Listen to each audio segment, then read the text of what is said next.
Hey everyone, and welcome back.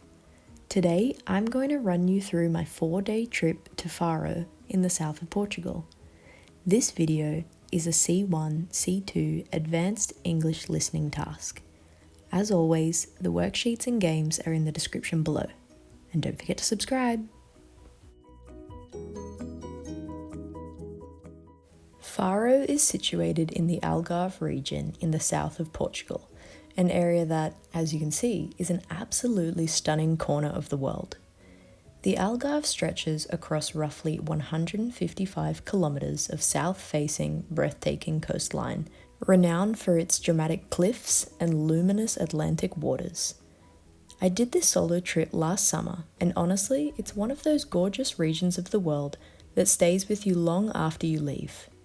I'd love to come back one day and maybe do a road trip. I'd managed to find a cheap afternoon flight from Madrid, so I arrived just in time for sunset, found my hostel, and wandered through the old town as the light faded.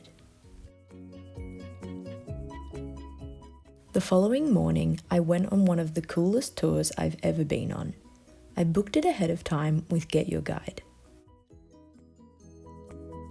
I met the small group in the centre of Faro, and we set off along the Algarve Coast. Our first stop was Benagil Beach. Here, our guide explained that the dramatic cliffs of the Algarve were formed over millions of years of erosion, where wind and Atlantic waves carved soft limestone into caves, arches, and iconic rock pillars.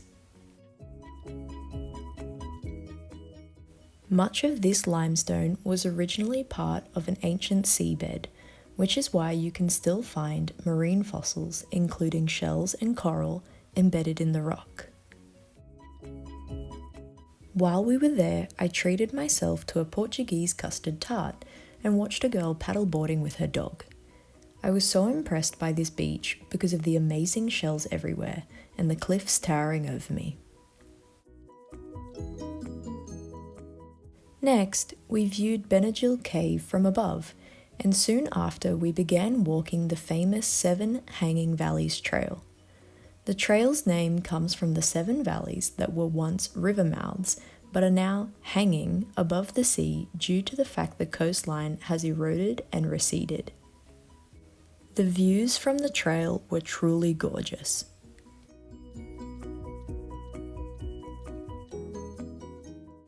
While walking the trail, stopping occasionally to take photos, we arrived at the top of Marinha Beach.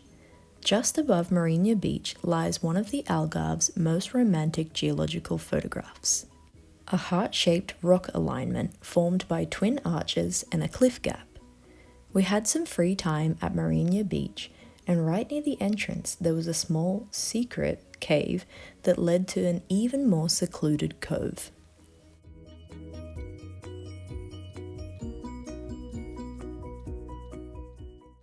Our final stop was Algar Seco, which ended up being my favourite.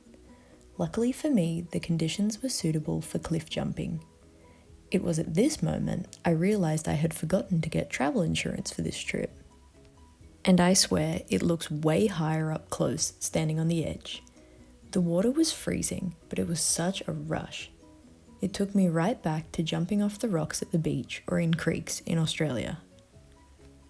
Afterwards, we explored an intricate network of caves and witnessed the incredible shapes carved by centuries of relentless waves.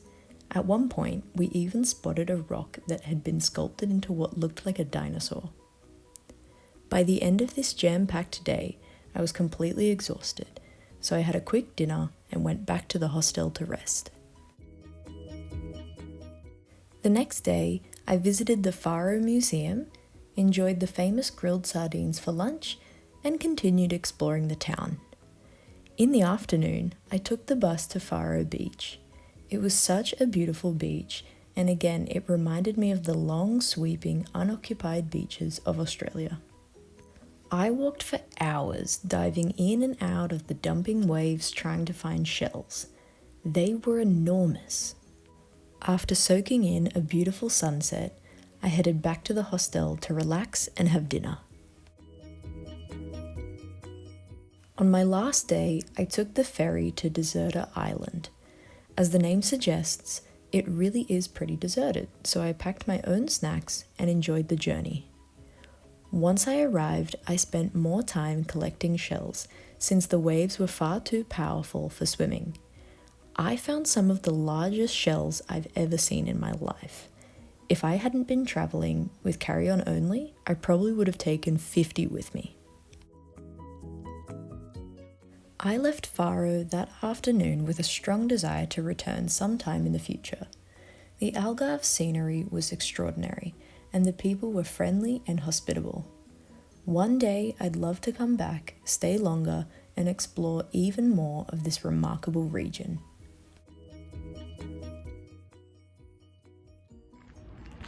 Hey everyone, I hope you enjoyed the video. As always, the worksheets are in the description below. See you next time.